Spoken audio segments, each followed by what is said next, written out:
Oh yeah, we need to record. Welcome to Epilogue Podcast, the show where we discuss some stuff that happened on a different show ages ago which nobody really cares about anymore.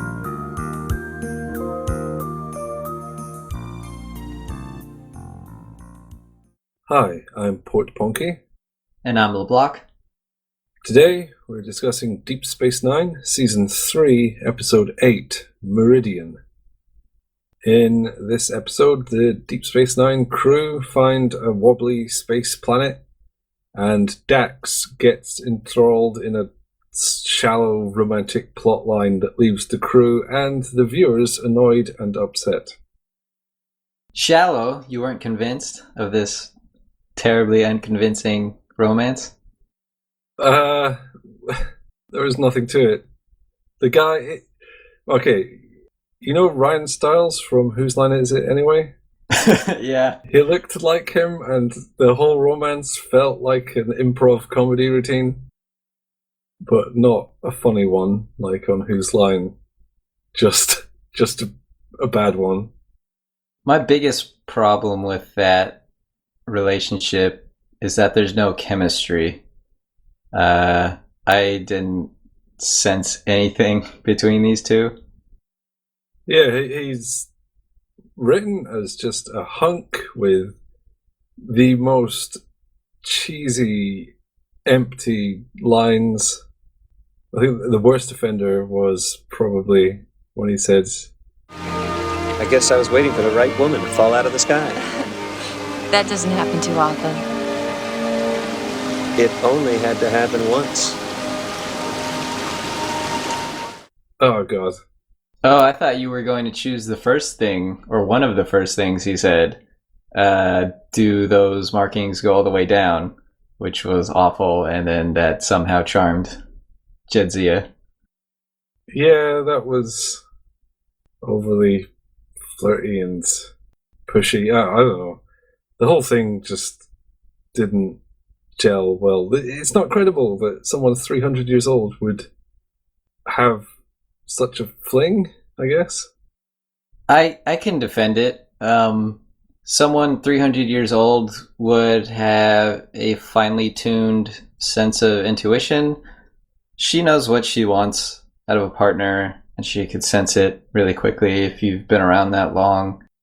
So if he's the one, if he were the one, I think she would pick up on that immediately. But yeah, even then, someone who is the one, you don't notice in 2 minutes. But what if you've had 7 lifetimes to practice?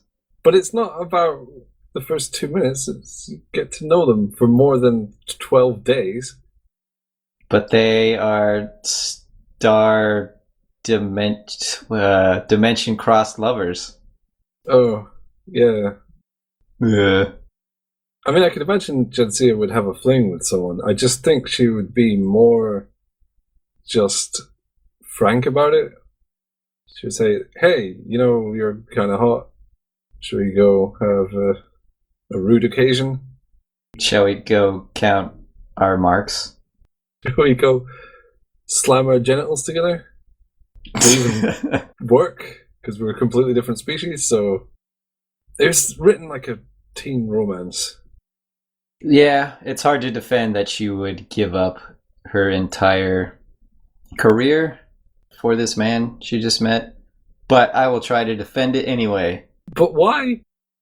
Just watch this. Okay. So she has a symbiont, and she has an obligation to expose it to new experiences, and becoming pure consciousness or whatever that whole deal was, that would certainly be new. That was the only line that gave her actions any credence at all, was that it would be an interesting experience. I don't think it's in any way sufficient, but that was the only thing she said that I felt could hold any water at all. And that is her mission. That's been stated. So I could see her doing that, sort of. But not really. All her friends would be dead. Well, that's not a new experience for Dax. Having so many different hosts. Well, yeah, she's outlived her friends before, but that doesn't mean she'd just lose all emotional connection to her friends at the drop of a hat. Oh, I'm used to my friends dying. Well, you'll all be dead when I'm out of this, so, whatever. I'll get new friends, don't worry. Yeah, why not? She hasn't struggled to make friends before. And if this guy is the one, you got to take that chance. But she's not completely detached from her social structure. Like, her parents would be dead. Her Jedzia's parents. Well, maybe. I mean, people live quite long in Star Trek, but at 60 years, there's a good chance they would be dead. So, if they're not joined, then that's it. Goodbye, parents. She could have a complicated relationship with her parents. Well, that's what I mean. She's not detached from her entire social group. She has people she cares about. Even on Deep Space Nine, she gets along with a few of the crew, so it's odd that she would just throw that to the wind for a guy who looks a bit like Ryan Stiles. He's not even the real Ryan Stiles. If it were Ryan Stiles, would that make this better for you? Yeah, well then it would be believable that she would throw everything away. I wanted something more profound about this guy to surface to justify what Jadzia was doing. Because they had no chemistry, I almost thought he was some sort of con man, and he was trying to trick her into joining this little possible cult.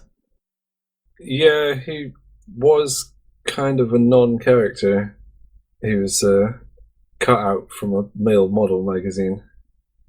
Although apparently he's really smart and solved all of the stuff, despite the fact he lives in a brick house on a planet full of really well-pruned gardens.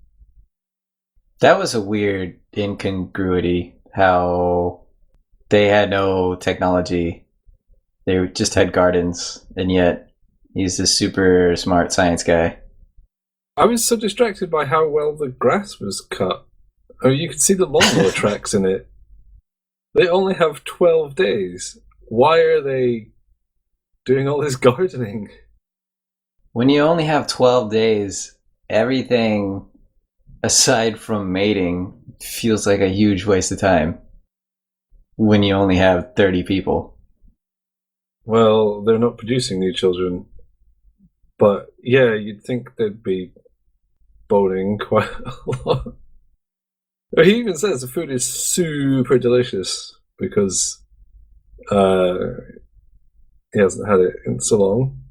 So their libidos might be quite high, I guess.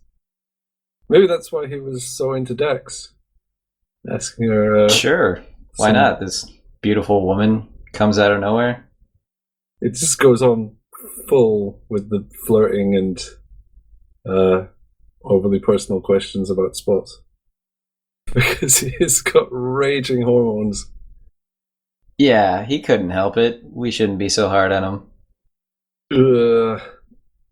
I have some criticisms. I already mentioned the grass was incredibly well cut. Yeah. The whole place didn't really look like a wild planet. It looked like a botanic gardens. Yeah. Spoilers, that's kind of what it was. It was filmed in a garden in California somewhere. Near you, I guess. Oh, we don't have gardens anymore. We're in a drought. Everything's dead. Oh, good.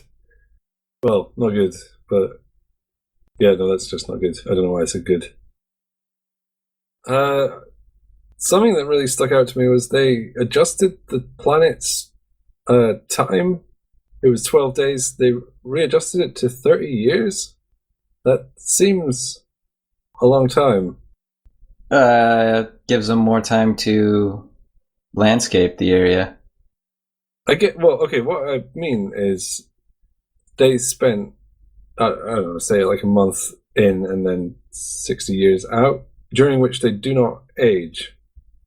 Correct. So if a person lives 60 years, 60 times 12 is 720 months, times another 60 is 43,200 Okay. years, plus the 60 they would live normally. So they have, in this realm, a massive lifespan.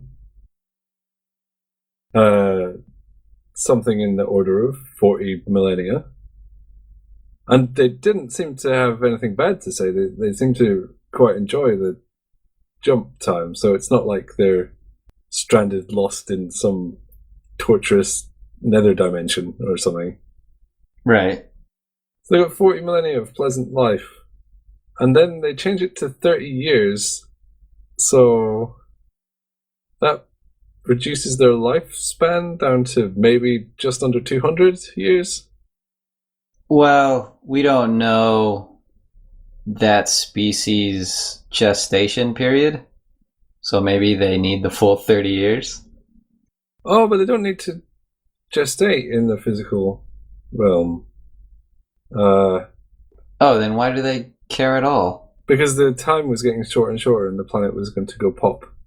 Oh, okay. So they just need to adjust it so that it wouldn't do that. But then they adjusted it to 30 years, so reducing their lifespans from 40,000 years down to 200 years. And they're all really happy about this. Like, oh, thanks, that's a big help. Now we can do stuff. Now they can procreate. Had they done nothing, they would have all died out. Only because the planet would go pop, though. Because they could have adjusted it to a month, and then they would still have really long lifespans, and they could still procreate, and everything would be fine. Do we know that they had precise control over the new, I don't know what to call it. Wobble schedule? Yeah, the new wobble schedule. I guess because they say they've set it to 30 years. The way he stated it didn't seem like it fell on that number. It seemed like they tweaked it to be that. Or were going to tweak it to be that, as it was going to take a while to do. Maybe that's the shortest time they can adjust it. Even then, their reaction from the people on the planet doesn't make sense. They've just been screwed out of 39,000 years of lifespan. They're all really bad at math and don't realize what's happening. Okay. But then Giral figured out tons of complicated stuff about quantum warp star wobbles. So he must have a decent working with basic arithmetic. Nope, he's terribly dependent on calculators. But he had a calculator. He had a pad. He could have typed it in. There's no way you can argue out this because it's a massive plot hole. There's no way they would be so happy about that. It doesn't make sense. Unless they really hated the other dimension, but then they would have just all wanted to leave. No, no. Stupid. We got a rule of acquisition in this episode. We did? I forgot. I don't even remember hearing one. Yeah, no, we didn't. I just made that up to make it sound more exciting. I was looking at my notes frantically. But we did get the B plot with Quark and Turan. Turan did a wonderful job coming off as a total creep. Yes, he was concerningly. He had that sex offender vibe down. Yeah, which is kind of troubling. Yeah. The actor who plays him is Jeffrey Combs, and he is in Star Trek a lot. Although I think this is his first role. He pops up a lot. He's a good guy, good actor. He did a great job here. It was a combination of the lines he was given and his delivery. He really sold that character. Yeah, you think, oh my goodness, I really hope he doesn't get this program. My screen is crawling. He seemed like a grade A pervert. It's kind of unsettling what a great place the future seems to be for perverts. Quark was attempting to create a hologram of Kira, and all he needed was line of sight with a camera. Yeah, that isn't... Well, yeah, that's probably not great. But you can look at someone and then imagine terrible things in your mind. But the holosuite seems way more potent and disturbing. Oh, what could be more disturbing than someone's imagination? Well, I guess just like pen and paper is an extension of your memory in that it lets you remember things by writing them down, a holosuite is like an extension of your imagination. It's just a lot better and more real. And if you frame it in that context, it doesn't seem so bad. But trapping real people's images... Well, first of all, it seems unnecessary. Most video games nowadays have a character creator that, well, people usually spend like the first 3 hours of the game making a character. They're so rich in customization and stuff. It seems like if you really wanted to make a program with a specific person, you just go in the holodeck and say, oh, change their face to look like this, eye color this, etc., etc. Yeah, it seems like it wouldn't be that hard. Even now, we have scanning devices that are pretty rudimentary, but they do a decent job of approximating faces. Yeah, I found it odd that he needed to get the real Kira. Like, he couldn't approximate it in the holodeck just by telling the computer what to do.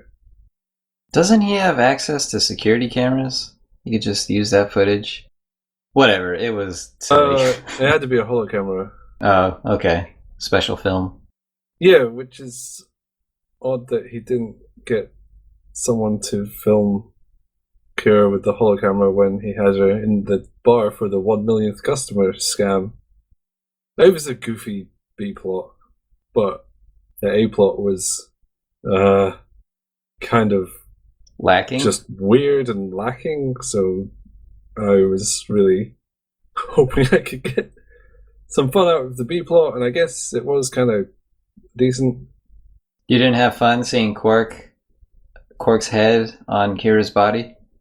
It wasn't actually Kira's body, it was a stand-in, because Kira, Nana Visitor, is claustrophobic and couldn't wear the Quark head. After the episode Second Skin, where she was dressed as a Cardassian, she refused to do more full face makeup in this episode. Oh, wow. That's pretty interesting. Yep, so those thighs are not Kira's. That's an awful way to find out you're claustrophobic when you have to do something for your job. Well, I think she knew she was claustrophobic, but didn't realize how bad it would be in makeup. Going back to the A plot, did you find it kind of jarring how well done it was later on in the episode when Jadzia is saying goodbye and stuff? That scene is great with Cisco. Real emotional weight there, and what a shame it's wasted on this. Yeah, I thought so too. It was really strong, great performances. The music was good. But it was like a house without foundations.